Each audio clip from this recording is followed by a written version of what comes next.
They told me the trip was off. Then I saw their smiles from a Maui beach. No warning, no explanation. Just a bright, sun-soaked photo on Evan's Instagram, captioned, "Best family vacation ever." They were all there. Karen in her blue sun hat, Greg holding a cocktail with a tiny umbrella, Evan and Lucy flashing peace signs in the surf. I sat at my kitchen table staring at the screen, the taste of cold tea on my tongue, a blueberry scone uneaten on my plate. Just 2 weeks ago, Karen had told me the trip was canceled. "Too much going on at work, Mom. Greg's firm is restructuring, and I can't take time off either. We're just going to do something local this year, maybe a barbecue." She smiled through the phone, and I smiled back, though my chest had already tightened. I'd been looking forward to it for months. Not for Hawaii. I'd seen plenty of beaches in my younger years. But for being included, for mattering enough to be counted. I hadn't even asked to come. That's the part that stings. It was Karen who brought it up back in March. "We'll all go. A big family thing. You'll love Maui, Mom. You and Lucy can do spa days while the rest of us surf." I remember blinking at the screen when she told me. Me? On a plane? In a swimsuit? It sounded absurd and wonderful. I started walking more, trying to get my legs ready for travel. I bought a new sun hat, navy, with a little white ribbon, just in case. Then, the cancellation. Polite, rushed, and absolute. But now here they were, half a world away, with drinks and lays and smiles that didn't seem to miss me at all. I zoomed in on the photo. Behind Evan's shoulder, I could see the curve of the resort's infinity pool, the very one Karen had once shown me on a hotel website saying, "You'll love the view, Mom. You can see the sunset from the water." I'd imagined it more than once since. I sat back in my chair. The photo glowed on the screen, the blue of the ocean so bright it almost looked fake. I closed the laptop. Maybe Evan had posted it by mistake. Maybe they were going to tell me. Maybe it wasn't what it looked like, but it was. I didn't call anyone. I didn't cry either. Not at first. Instead, I sat there, listening to the clock tick on the kitchen wall. It had been George's, back when he was still timing Sunday roasts and checking on the garden hose. Now it just ticked for me. By evening, I'd found more photos. Karen holding a plate of shrimp with some flour around her neck. Lucy in a beach hammock, reading a book I'd given her.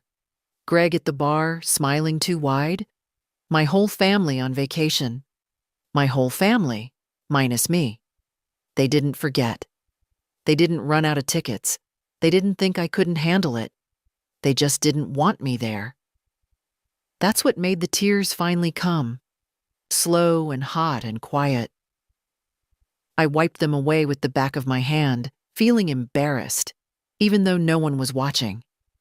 The hurt wasn't just about the trip. It was older, deeper, harder to name. I'd been pushing it down for years, every time Karen said she was too busy to stop by, every time Greg sighed when I didn't understand something on his iPad, every time Lucy texted instead of calling. But now it had a face. A warm, smiling, suntanned face. And I had a choice. The next morning, I didn't turn on the news or bake scones, or do any of the quiet little things that fill up my days. I opened the file cabinet in the hallway, the one George had labeled important in his neat, blocky handwriting, and pulled out every envelope that had my name and a dollar sign. If they could lie to me this easily, this fully, what else had I let slide? I was going to find out. I didn't sleep that night. Not out of rage, that's not my way, but out of something heavier. I lay in bed with the fan whirring above me and the sound of the neighbor's dog barking twice around midnight. My mind ran in quiet, steady circles. The way Karen smiled in that photo, how relaxed Greg looked with his feet in the sand, the white strap of Lucy's bikini top and the book in her hand. The very copy of Pride and Prejudice I'd wrapped for her last Christmas, with a ribbon and a note. They hadn't just gone without me. They'd gone with the best of me. The things I gave them, the love I'd bundled into books and recipes and reminders to wear sunscreen. And they left me here.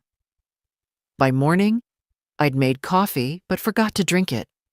The kitchen smelled like toast I never made. My fingers trembled slightly as I opened Evan's Instagram again, this time not to stare at the beach, but to see what else I'd missed.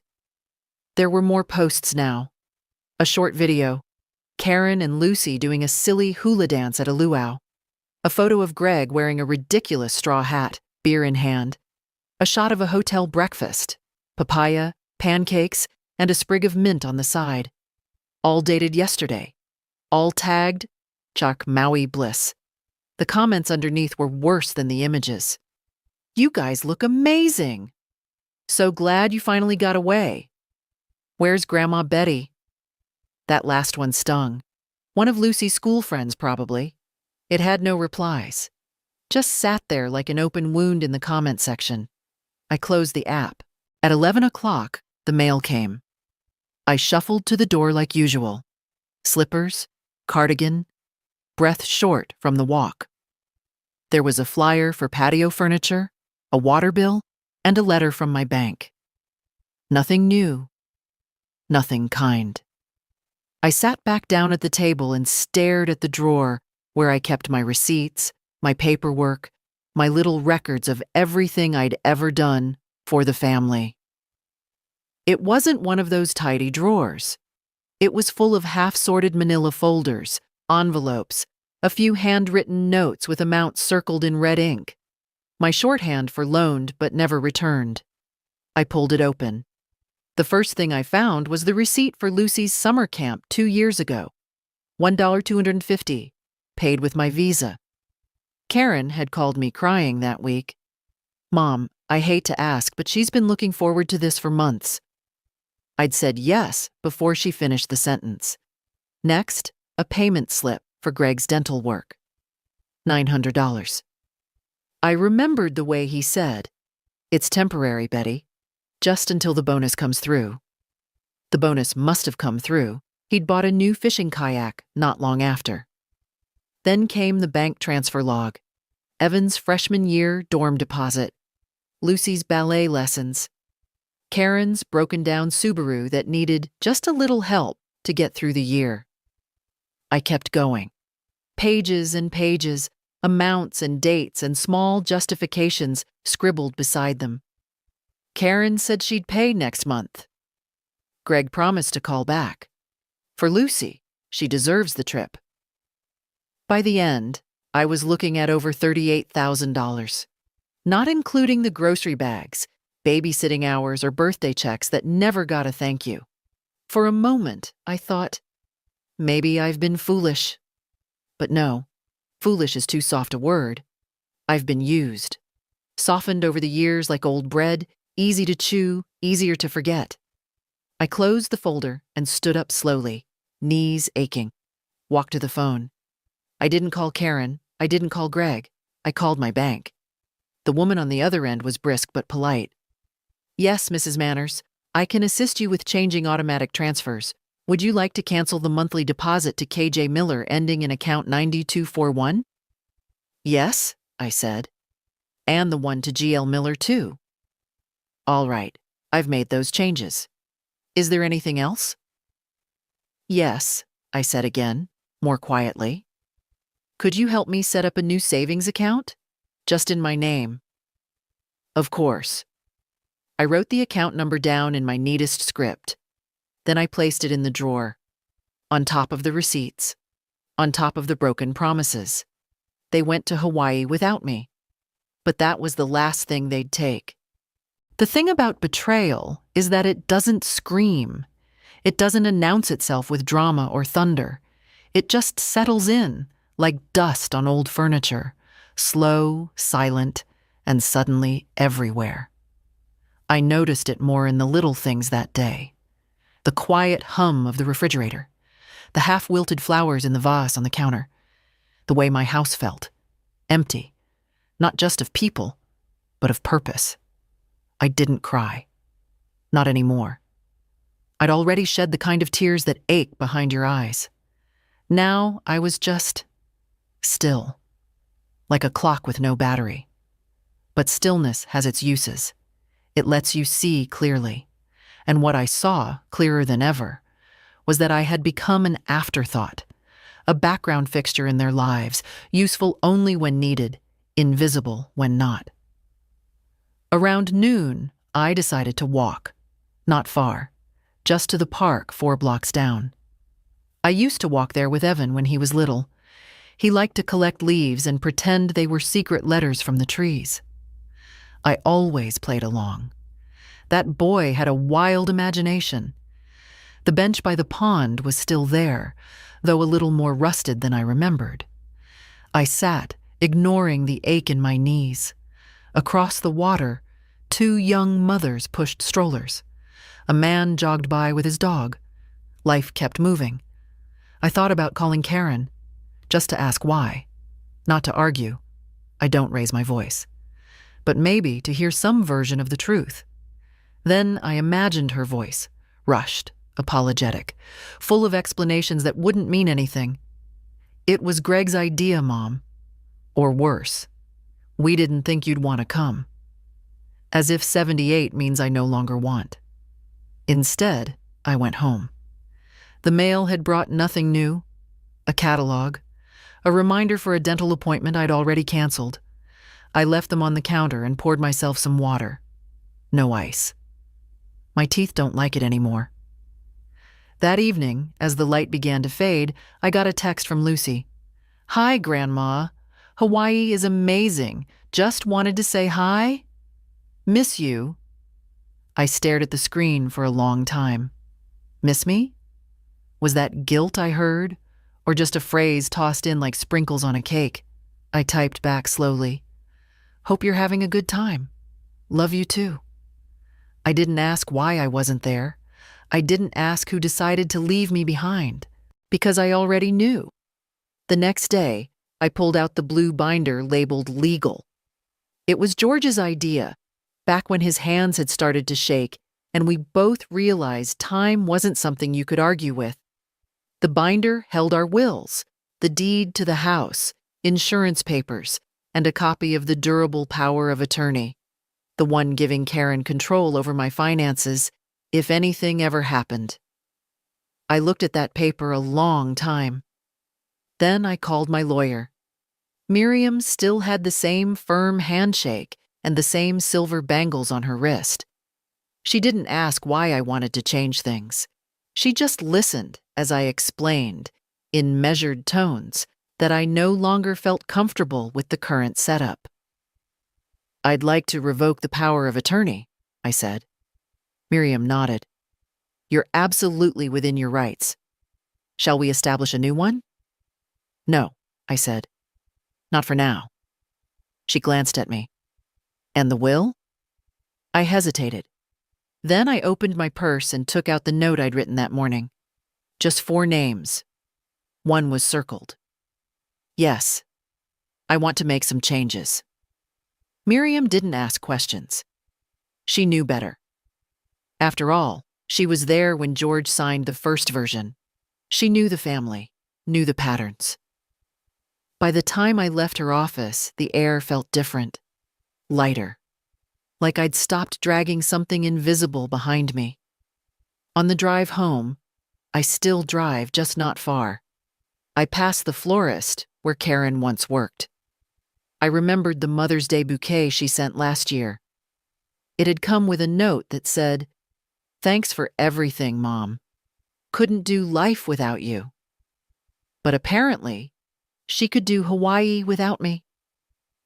I turned the corner and pulled into my driveway. The porch light flickered, like always. The same old creak of the step. The same wind chimes George hung up 20 years ago, still catching every change in the air. I stood there a moment longer before going in. Let the wind blow.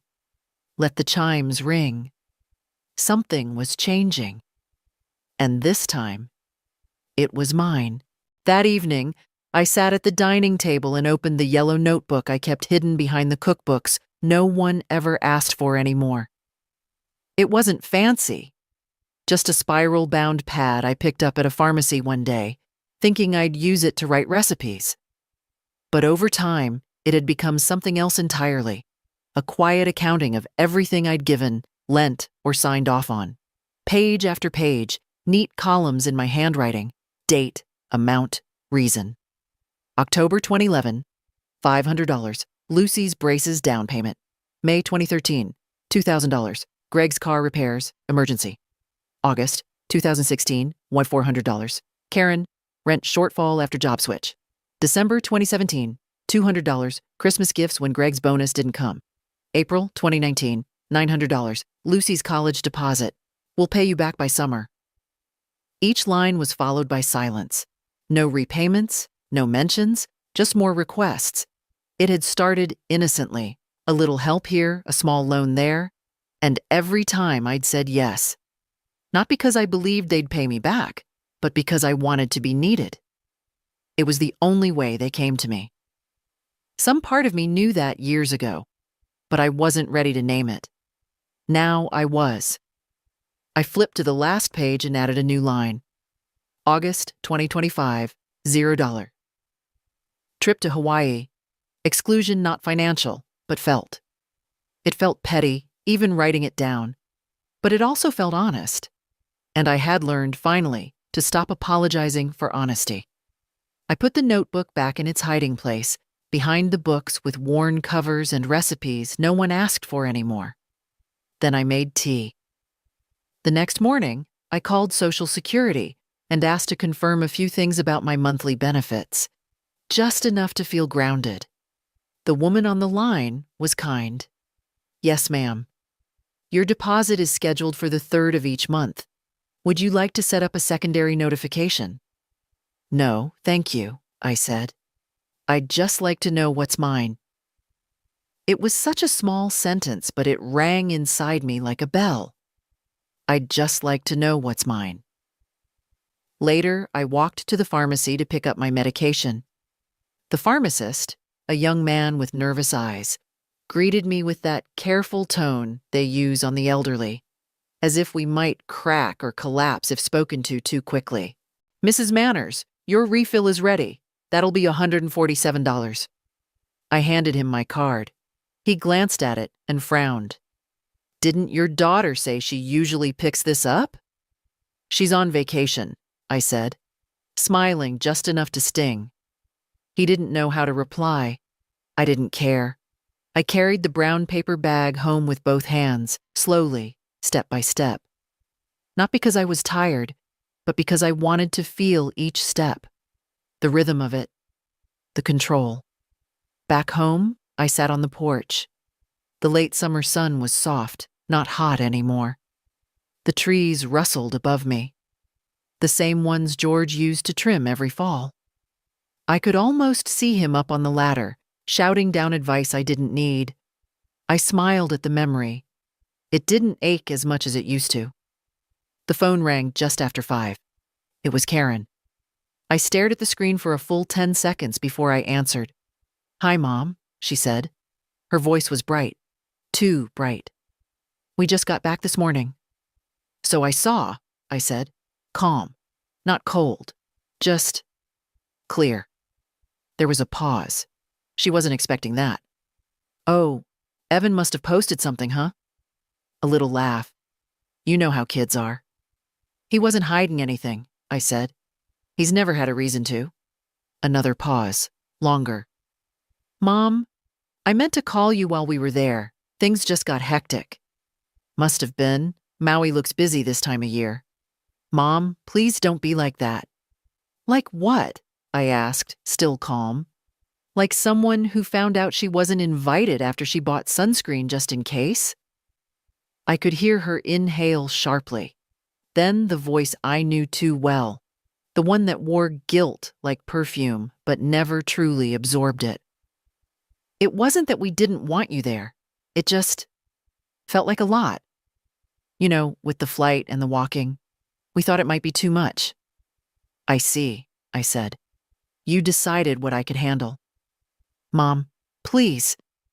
No need to explain, I said. I understand perfectly now. And for the first time in years, I meant it. She stumbled through a few more words, half excuses, half apologies, but I let them wash over me. I was done fishing for sincerity in shallow water. When we hung up, I didn't feel triumphant. I felt still. The kind of still that comes not from weakness, but from resolve. Let them scramble. Let them wonder how far I'd go. I wasn't going anywhere. I was already home. The next Monday, I walked into my bank branch for the first time in over a year. I could have called again, done everything online, but I didn't want that. I wanted someone to look me in the eye when I said the words. I wanted to remind myself I still existed in the real world, not just as a number or a mother in the background of other people's lives. The young man at the front desk smiled as I approached. He couldn't have been more than 30. Good morning, ma'am. Can I help you? Yes, I said. I need to review my accounts, and I'd like to speak to a manager. His smile faltered just slightly, but he nodded. Absolutely. Let me see who's available. They put me in a little office with glass walls and soft music playing from a ceiling speaker. It was meant to feel safe, I suppose. Contained. But to me it felt exposed, like I was on display, the elderly woman in her pressed blouse and handbag, doing some important financial thing, as if she were still in charge of anything. The manager came in, a woman this time. Probably my daughter's age, though with a firmer handshake. I'm Clara, she said. How can I help you today, Mrs. Manners? I'd like to update the beneficiaries on my accounts, I said. She blinked once, then reached for a folder. Of course. Do you have the names? I do. I handed her a folded piece of paper. She opened it, read, then looked up at me. No Greg? No Karen? No. She didn't ask why, just started typing. And you'd like to assign only your granddaughter, Lucy? That's right. And I'd like to attach a note. Can you do that? She hesitated. We can attach a personal message for internal records, but it won't be legally binding. That's fine. I just want something written down. She nodded, opened a field, and asked, What would you like it to say? I didn't pause. To Lucy. This is for all the times you showed up, and for all the things you never asked for. Clara typed. Her eyes lingered on the screen a moment, then she turned it around for me to read. I nodded. Before I left, I asked to cancel the joint access Karen had set up years ago, the one that let her move money in case of emergency. Clara didn't flinch. She handled it quickly, professionally. But I saw something shift in her face as I signed the form. A flicker of respect, maybe. Or recognition.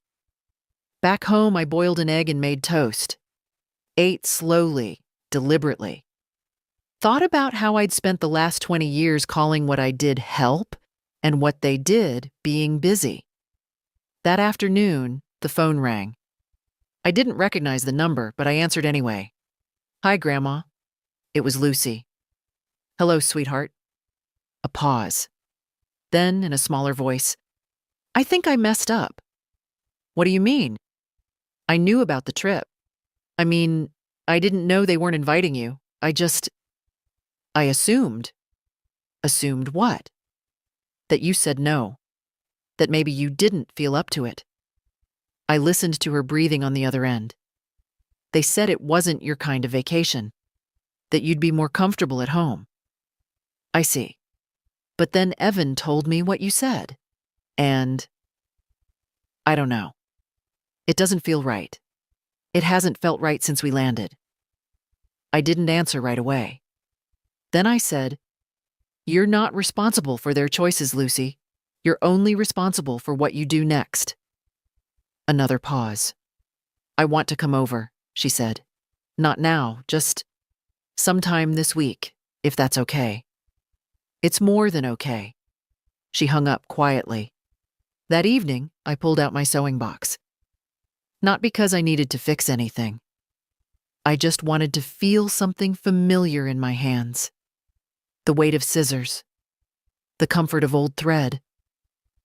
I sat by the window, watching the porch light flicker, and let the silence wrap around me. Not like loneliness, but like space. Space to choose. Space to breathe. Space to finally become more than someone else's afterthought. For the first time in a long while, I wasn't waiting for anyone. I took out the photo albums that night. The real ones, not digital. Not scrolling and double tapping and pretending that fleeting hearts meant anything. Just thick, leather-bound books with plastic sleeves and faded ink in the corners. George had always labeled them meticulously. Florida, 82. Easter, Karen, age 9. Greg's first promotion. His handwriting was a kind of quiet confidence, square, sure, careful. I traced the letters with my finger. He had always believed in order, in record-keeping, in leaving behind something others could understand when you were gone. I flipped through the pages slowly. There we were on the front porch of our old house, Karen holding a popsicle, barefoot. Me in a sundress I'd sewn myself. George behind the camera, I could tell by the way my eyes weren't quite looking at the lens. I was looking at him. I turned another page. Christmases. Birthdays. Picnics with plastic chairs and foil-wrapped sandwiches. Karen's wedding day, her eyes half glossed with nerves, and me straightening her veil with hands that had packed her lunch 1,000 times. George standing beside her like the proudest man on earth. And then, the newer ones. Lucy's kindergarten graduation. Evan in a Halloween costume I made from scratch. Photos where I wasn't smiling as widely, though I couldn't explain why. Just something in the eyes. The quiet shrinking of presence. The invisible seat being pulled away, one polite smile at a time. In the last album, there were fewer pictures, more space between events, as if my existence had become more occasional. I closed the book and set it gently on the table. It wasn't sadness I felt. Not exactly. It was clarity. The kind that comes late but lands hard. They'd kept moving, and somewhere along the way, I'd stopped being invited to the motion. I reached for the small notebook I kept by the phone, the one where I wrote things I didn't want to forget. Doctor's appointments. Grocery lists. Passwords I could never remember. I turned to a blank page and wrote, "I have given. I have waited. I have stayed silent. That season is over." I underlined it once. The next morning, I called Miriam again.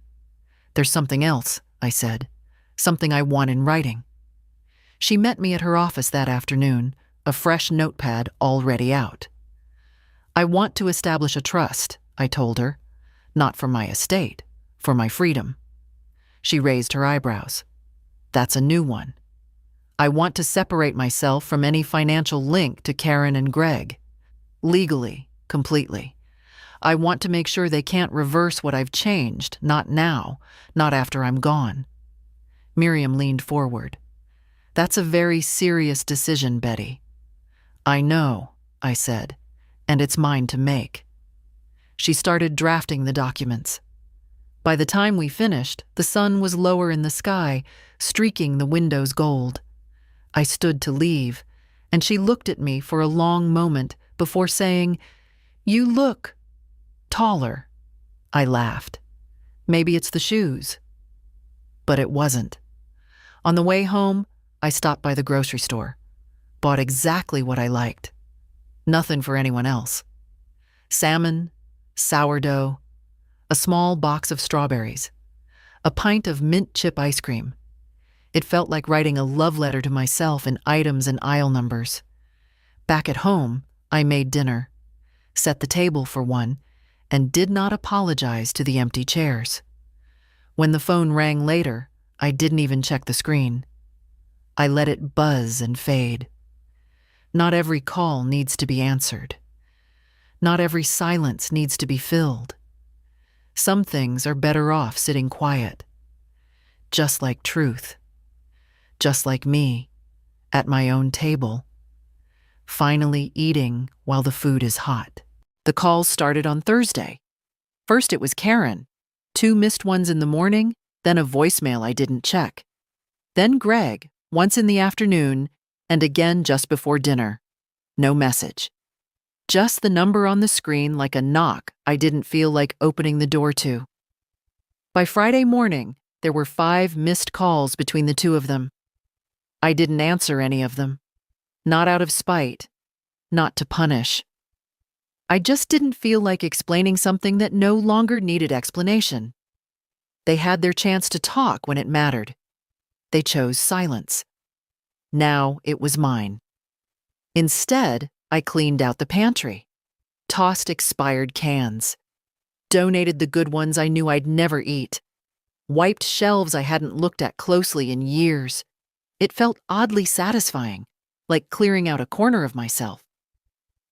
Around noon, the doorbell rang. I knew before I opened it that it would be Karen. She stood there in a crisp blouse and jeans that looked carefully casual, her hair pulled back, her face already set in that half-smile she wore when she was nervous but trying not to show it. "Hi, Mom." I opened the door but didn't step aside. "I called," she said. "I know." She shifted her weight. "Can I come in?" I nodded and moved enough for her to pass. She stepped in like a visitor, careful, quiet, glancing around the living room as if something might have changed. Nothing had, of course. Same couch, same old throw blanket, same photo of George on the mantel. She sat down, hands clasped in her lap. "You didn't tell me you were changing the accounts." I sat across from her. "You didn't tell me you were going to Maui." Her jaw tightened. "That's not the same thing," she said. "It is to me." A silence stretched between us, taut as string. She broke first. "We thought it would be easier, that it might be too much for you, the flight, the walking, the heat." "You thought," I repeated. She sighed. "We weren't trying to hurt you. You just didn't think I'd notice." "I made a mistake." "You made a choice," I said. "There's a difference." Karen looked down at her hands. Her voice got quieter. "You've always been there, Mom. Always helped. Always said yes. I think I stopped asking if I was being fair. I just took. I'm sorry." I didn't answer right away. Then I said, "I raised you to be kind, to be fair, to think about other people. I know. And? I didn't do any of that." Another silence. This one softer. I stood, walked to the kitchen, came back with 2 cups of tea, set one in front of her. She took it without a word. "I'm not angry anymore," I said. I was. But I'm not now. She nodded, eyes glassy. "I'm also not going to pretend it didn't happen, or go back to the way things were. I won't be your safety net anymore, your fallback, your invisible help. I understand. I'm not sure you do. But I hope you will." She blinked fast, then looked up at me. "I miss you," she said. "I miss the version of you that saw me." We sat in silence a while, tea cooling in our cups. When she stood to leave, she hugged me. I didn't step back, but I didn't lean in either. It was a hug between people who used to know each other better. As I closed the door behind her, I felt tired, but not drained. Boundaries, it turns out, aren't walls. They're doors you choose when to open and when to keep shut. Greg came the next day, not with flowers, not with an apology, with questions. He didn't even call first, just showed up around 3 in the afternoon, the way someone does when they think their presence alone will settle things. He had on that same athletic jacket he always wore to barbecues, like he might be heading to a golf course any minute. I saw him through the window. For a second, I debated not answering. But I did. He stood on the porch, arms crossed. "Hey, Betty." I didn't return the greeting. "Can we talk?" I stepped aside, but I didn't offer him a seat. He walked into the living room and looked around like he was checking for damage. Karen must have told him everything. He turned to face me. "Look, I don't know what's going on, but we're all kind of confused here. Karen said you changed some financial stuff?" I nodded. He let out a breath through his nose. "Okay, that's your right, of course. But we're just wondering what this is really about." I raised an eyebrow. "You went on vacation," I said. "You left me behind. You lied." He threw up a hand. "We didn't lie. We didn't include you." "That's a distinction you should be careful making," I said, "especially in a house built on things you didn't pay for." His eyes narrowed.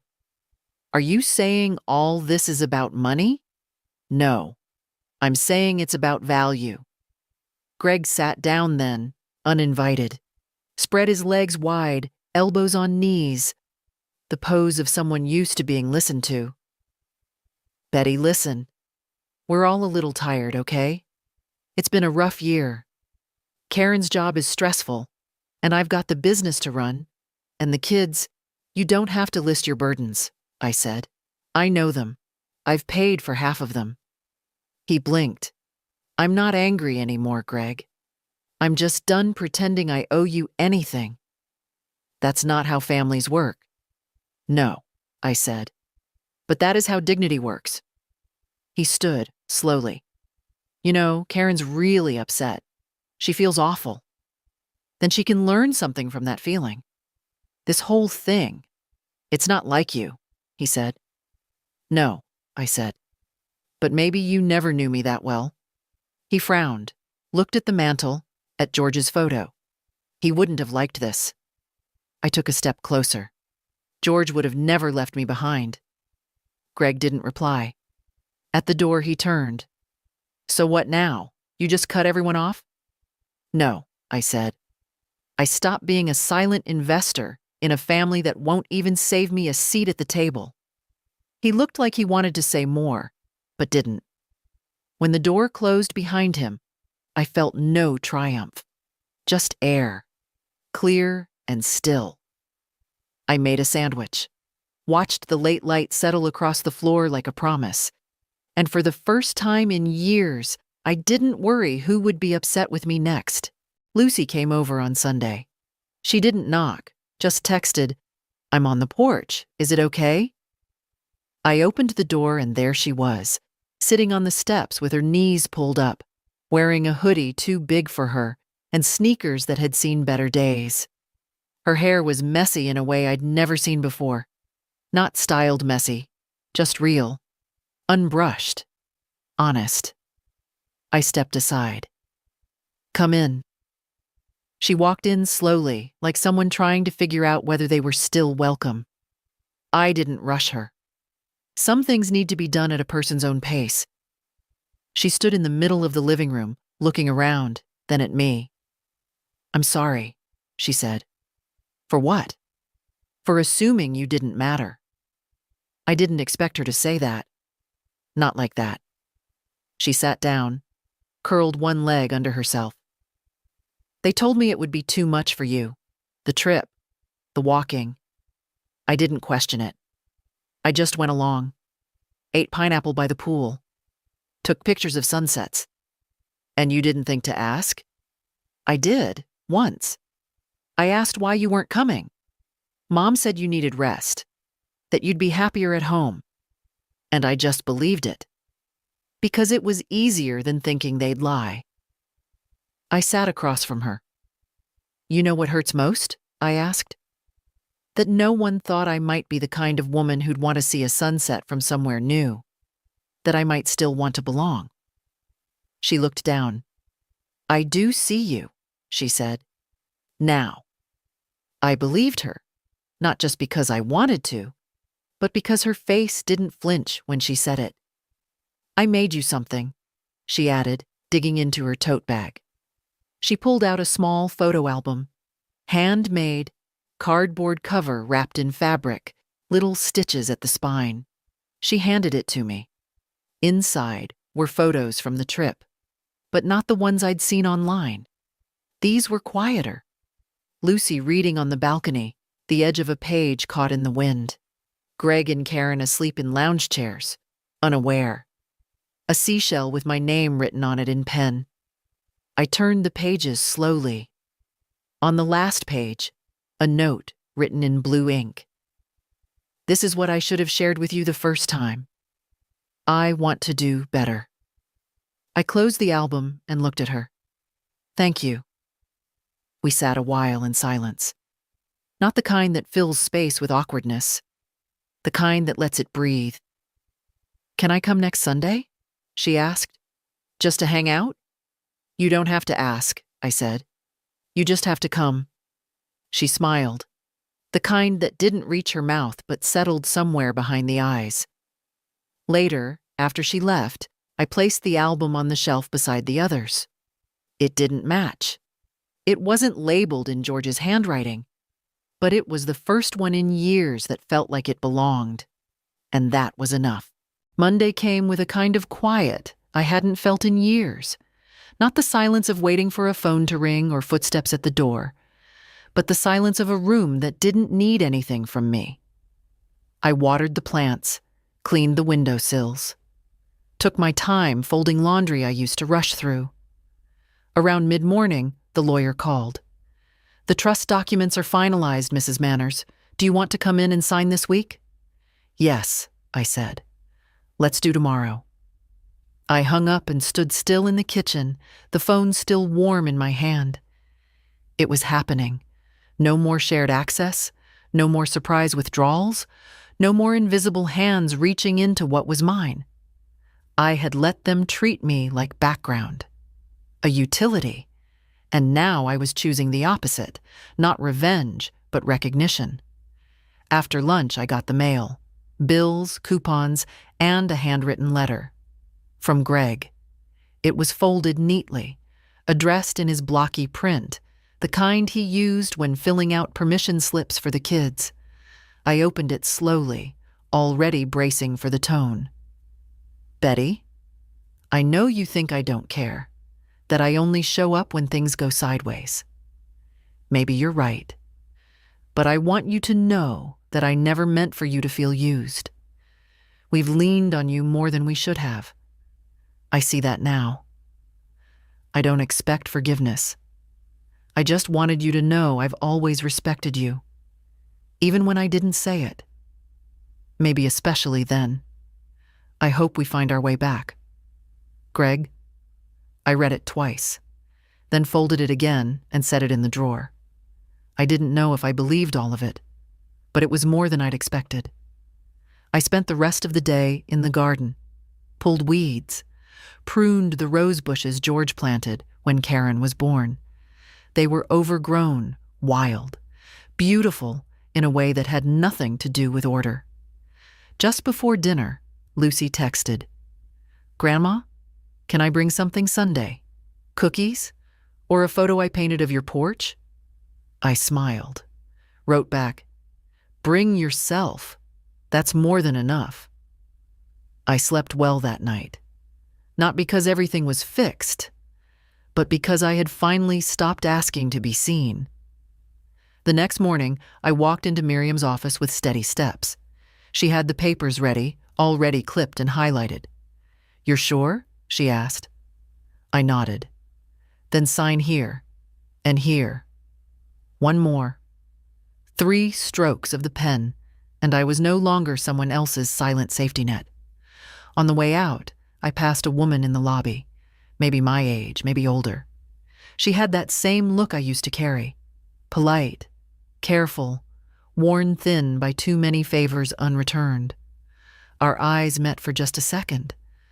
I didn't say anything, but in that glance, I hoped she saw something in me that said, "You can say no. You're allowed to choose yourself." Because I had. And the sky didn't fall. It just opened up a little wider. Wednesday morning, I brewed coffee and poured it into the good china. Not because anyone was visiting, but because I finally understood I didn't need an occasion to treat myself kindly. For years, the porcelain cups sat untouched in the cabinet, waiting for birthdays, holidays, or guests who never stayed long. Now it was just me, and that was reason enough. I sat at the kitchen table, sipping slowly, listening to the ticking clock above the stove. George's clock. Still running. Still right twice a day, even when the battery falters. The phone rang. It was Miriam. "Just confirming. The revised will has been filed. You're all set, Betty." I thanked her. Hung up. I'd removed Karen and Greg from the inheritance. Everything now would go to Lucy, with a clause stating it was contingent on her finishing school and making her own way without using my money to patch their holes. I didn't write that to punish her. I wrote it to protect her. No one else needed to know. Not yet. The doorbell rang mid-afternoon. I wasn't expecting anyone. When I opened it, Karen stood there again, this time holding a small box. "I baked something," she said. I looked at the box. Lemon squares, her specialty, back when she used to show up on weekends. "I wasn't sure if you'd answer," she added. I almost didn't. She held the box out. I took it, more out of curiosity than anything else. "I wanted to try again," she said. "Not just with words." "Then stop coming here like you're visiting a patient." Her face changed. "Is that how it feels?" "Sometimes." We sat in the living room again, this time with tea and lemon squares. They were good, but I didn't say so. Karen looked older to me that day, not just in her face, in her silence. The kind that comes when excuses start to sound like noise, even to the person making them. "I know I've let you down," she said. "I don't know how to fix it." "You don't," I replied. "Some things aren't fixable, but they can be faced." She nodded. "Greg said he came by?" "I know." She looked at her lap. "He's scared. About the money." I tilted my head. "And you?" "I'm ashamed, but also relieved that you finally said something." We didn't talk about the will, or the trust, or the savings accounts that no longer carried their names. Some truths are too heavy to carry into a casual conversation. Instead, we talked about Lucy, about how she wanted to switch majors, about how she hated the cafeteria food, but loved the quiet of the library. And for a brief moment, we were just mother and daughter, passing time the way we used to, before life got messy with mortgages and favors and silence. When Karen left, she hugged me tighter this time. No performance. Just wait. And maybe, the beginning of something real. I washed the china cup by hand, dried it gently, placed it back on the shelf, but this time, not as something to be saved, as something that had already served. Thursday. I walked down to the old community center 2 blocks away. I hadn't been there in years, not since George's memorial, when we rented the back room for the coffee and cookies. Everything still smelled faintly of wood polish and lemon cleaner. There was a flyer on the bulletin board that caught my eye. Silver Circle, a gathering space for women 65 plus. Stories, coffee, real talk. Thursdays at 10. It was 10:07. I hesitated at the door, hand hovering over the knob. Part of me still expected to be in the way. Too old, too new, too something. But the woman who opened the door had silver braids and bright eyes and said, "Come in, hun. We're just getting started." I did. There were 8 of us that day. All women. All older than I used to think women could be when they still laughed like that. One brought banana bread. Another had a stack of library books she passed around. They made room for me without question. We sat in a circle of folding chairs that creaked a little when someone leaned back. No one asked where my children were. No one asked who I used to be. They just let me be there. We talked about knee pain, recipes, the ridiculous price of cucumbers. And then someone, a woman named Hattie, said, "My son hasn't called in 6 weeks. I used to chase it. Now I let the silence say what it says." Everyone nodded. I did too. Afterward, we cleaned up together. I offered to bring something next time. They said, "Just bring yourself." I walked home lighter. In the afternoon, I read a book by the window, drank tea, let the sun stretch across the floor without rushing to meet it. Lucy came by in the evening. No warning. Just a knock and her soft voice. "It's me."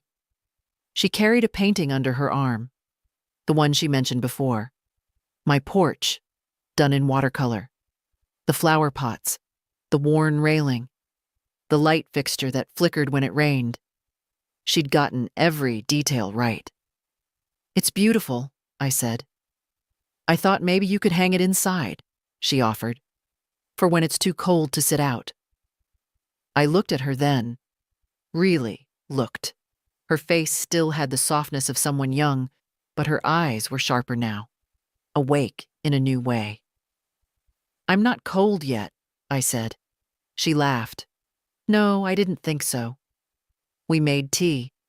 She told me about her classes, her roommate's obsession with houseplants, the old professor who always wore mismatched socks. I listened, not as someone being filled in, but as someone finally being let in. After she left, I stood in the doorway a long time, holding the painting against my chest. This life, this quiet, earned, rearranged life, was starting to feel like mine. Not the version I gave away, not the one I waited for others to value, but the one I chose. And that was enough. Friday morning, I received a letter from the law office confirming all filings had been completed. The trust was active, the revised will on record, everything done, locked, witnessed, signed. There was no drama to it, no gavel hitting wood, no one storming out. Just 2 pages in a beige envelope and a quiet finality that came with knowing no one could undo this. Not Karen, not Greg, not their pleas or promises or performances. I made myself a soft-boiled egg. Toasted the sourdough just the way I like, browned, never burnt. Ate slowly, chewed with care. My body was still mine. My choices too. Around 10, the phone rang. Karen again. I let it ring once, twice. On the third, I picked up. "Hi, Mom," she said, voice tentative.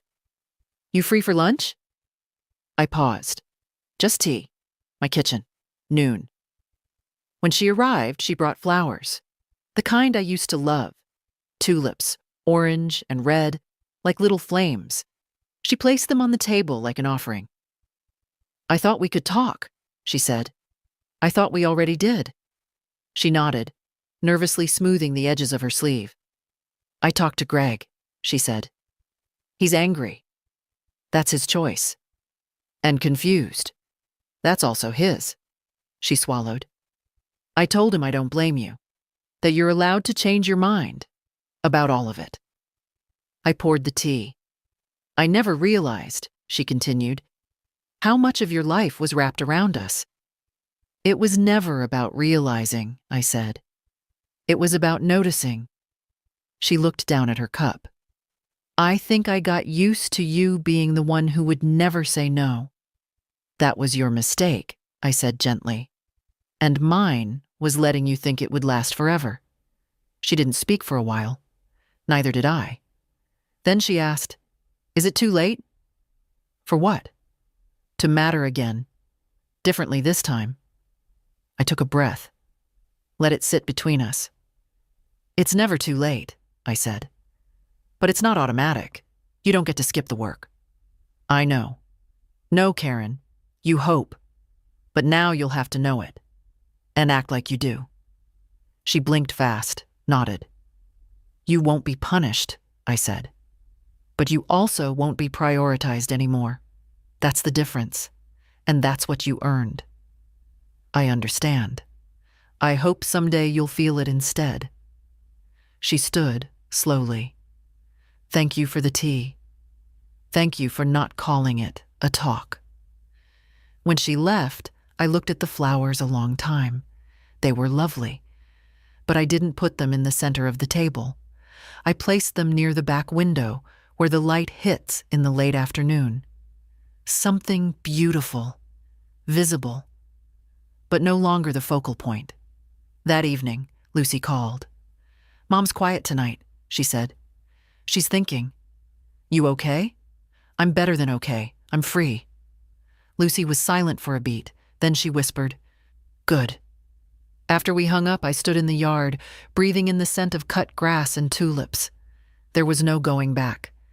And for the first time, I didn't want to. Sunday evening, I received a text from Lucy. Would you come to dinner? Everyone's going to be there. I'll sit next to you. I stared at the message for a long while. My first instinct was to say no. I didn't want a performance. I didn't want tense small talk or forced laughter or the kind of apology that's more about relief than remorse. But it was Lucy asking, so I replied, Yes, I'll bring dessert. I arrived just after 6. Greg opened the door, stepped aside without a word. His face was neutral, not angry, not warm. Karen hovered behind him, smoothing her blouse, eyes darting. The dining table was set for 6. Evan greeted me with a quiet hug, and Lucy pulled out the chair beside hers. The one with the best light, the best view of the backyard, where a single string of lights still hung from their last celebration. I wondered, idly, if they'd noticed how long they'd left them there. Dinner was roast chicken, overcooked slightly. Karen apologized for that. I said it was fine. The conversation meandered. Evan's new internship, Lucy's favorite class, something about Greg's office downsizing. I offered no advice, no solutions. Just listened. Occasionally nodded. It wasn't tense. It wasn't warm. It just was. Halfway through the meal, Karen cleared her throat. I know this doesn't fix anything, she said. But thank you for coming, for giving us the chance to show up better. Greg said nothing, just kept cutting his meat. I didn't come for you, I said. I came for Lucy. And for myself. Karen looked down. Still, thank you. We moved on. I passed the green beans. Evan refilled water glasses. Someone laughed briefly at an old story from a beach trip years ago, not the most recent one. After dessert, a cobbler I made from scratch, I stood to leave. Lucy followed me to the door, coat already over her arm. Can I walk you home? She asked. You don't need to. I know, she said, but I want to. The walk was quiet. Just gravel under our shoes and the low hum of porch lights flicking on one by one. They're trying, she said eventually. I'm not interested in trying anymore, I replied. I'm interested in truth and time and being known, not managed. Lucy nodded. I see you. I stopped walking. Say that again. She looked up at me, steady. I see you. No one had ever said it to me like that before, not in 78 years, not even George. I touched her cheek, gently. Don't forget how to do that. I won't. At my door, she hugged me, not tightly, just honestly. And when I stepped inside and closed the door, the quiet felt like safety, not isolation. They'd said the family trip was canceled. They'd smiled on a beach without me. But I had walked home in the dark and didn't feel alone. I woke up Monday morning before the sun. No reason, no alarm, just that gentle nudge from within, the kind that tells you the day holds something new, even if it doesn't say what. I made tea and sat by the window. The sky was still dark, but softening. A deep, quiet blue. Birds hadn't started yet. The world was still holding its breath. I watched the light come back. Not in a rush. Not with fanfare. Just steady. At 8, I got dressed and opened the little cedar box on my dresser, the one where I kept things too private for drawers. George's cufflink, a photo of Karen at 10, holding her science fair ribbon, the first card Lucy ever wrote me in her own uneven print. I added one thing, a slip of paper that read, "I see you," folded it, tucked it between the ribbon and the cufflink, closed the lid. At 9, I walked to the community center. Silver Circle was fuller this time. New faces. A new woman who wore bright earrings and said her daughter hadn't spoken to her in 3 years. No one asked why. We just nodded and made space. When it was my turn to speak, I didn't tell the whole story. I just said, "This year, I remembered I was a person, not a function." They nodded. Someone reached across and squeezed my hand. Afterward, Hattie offered me a ride home. I said no. I wanted to walk. Feel the sun. Let it touch my face the way it used to when I was young and didn't know I'd spend decades letting people take pieces of me without asking. On the walk, I passed the house with the blue door. A boy sat on the stoop, drawing something on the concrete with chalk. He looked up and smiled. Just that. It was enough. Back home, I watered the plants, picked up the book I'd been reading, let myself nap for 20 minutes in the sun patch on the floor. No calls came that day. No new apologies. And I didn't need them. I had my porch, my name, my choice, my life, reshaped, reclaimed, recentered. If you've read this far, maybe you've been there too. Invisible. Useful. Dismissed in small, soft ways that leave deep, sharp cuts. Maybe no one took you to Hawaii, but maybe now, right now, you can take yourself somewhere better. Even if it starts with something small. A cup of tea in the good china. A walk in shoes you chose. A quiet moment where no one gets to speak louder than your own knowing. If this story spoke to you, share it. Leave a comment, or simply sit still and let it echo. That too is a kind of victory.